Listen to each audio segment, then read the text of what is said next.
That's the only way I can answer that. Mm. Thank you so much. James, you wanted to say something? No? Yes, you see, it's very funny, the question you've asked, because I also belong to that category of people trained by Nigeria, and I never worked in Nigeria. I've explained why I could not work for Nigeria. If you don't mind, let me just give a quick rundown. During my primary school days, it was Action Group that was in power in then Midwest, what we call state, region.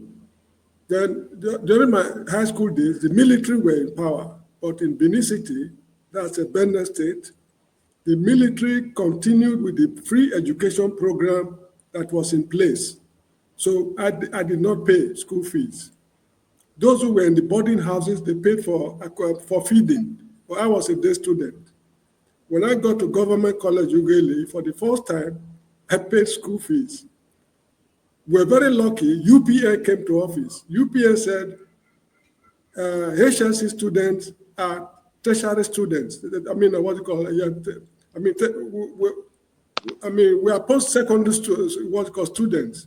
So they gave us bursary. The bursary they gave us was more than 10 times the school fees we paid. So it was free education. I went to University of Lagos.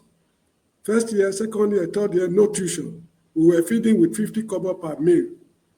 Then my master's program, I did pay school fees as well. It was the accommodation in my master's program that I paid 100 naira, I think, for the whole year in Makama Bida Hall.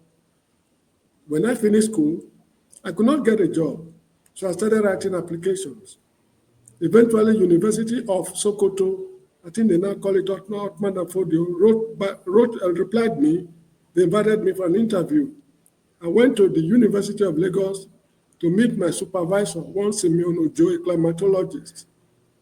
Then he sat me down and interviewed me.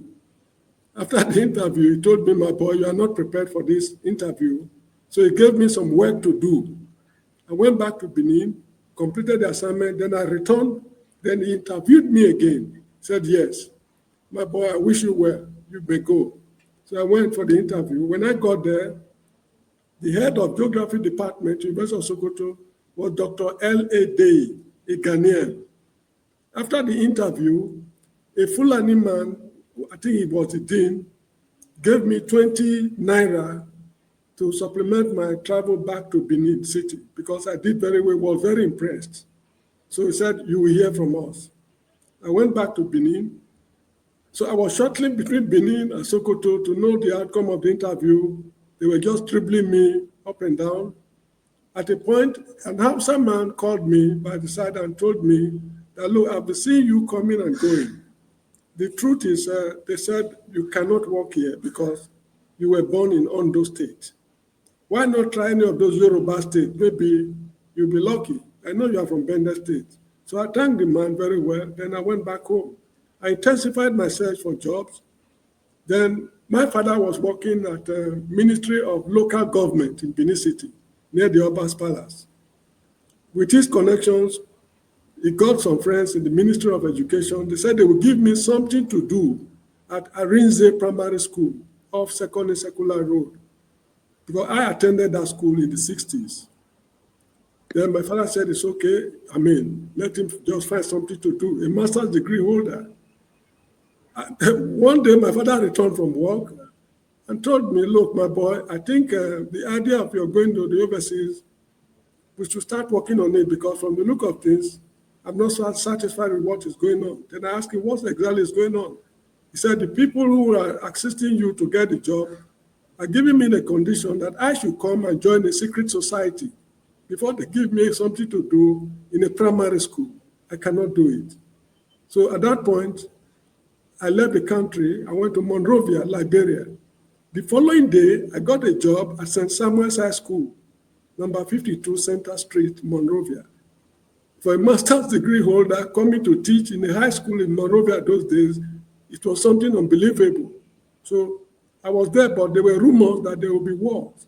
So I left Monrovia and traveled to the Gambia. I also got a job in less than a week at Muslim High School, Banjul. So that's how I'll be traveling up and down, earning my living. So it's not my fault that I turned my back on Nigeria. If a Ghanaian, Dr. L.A. Day, can be the head of Department of Geography, University of Sokoto, why should I, born in Ondo State, not be able to work there? So you see the irony. I mean, Nigeria is a very funny setup. So this is the reason why I believe it is time for us to pack up the country. We are wasting our time. Nigeria is irredeemable. Nigeria is beyond repair. We are just wasting our time, hoping that tomorrow will be better. Students who study diligently find it very difficult to pass exams, let alone those who refuse to study. Nigeria is like a student who refused to study and hoping to pass an examination. That is how I see it. So those of us who turn our backs on the country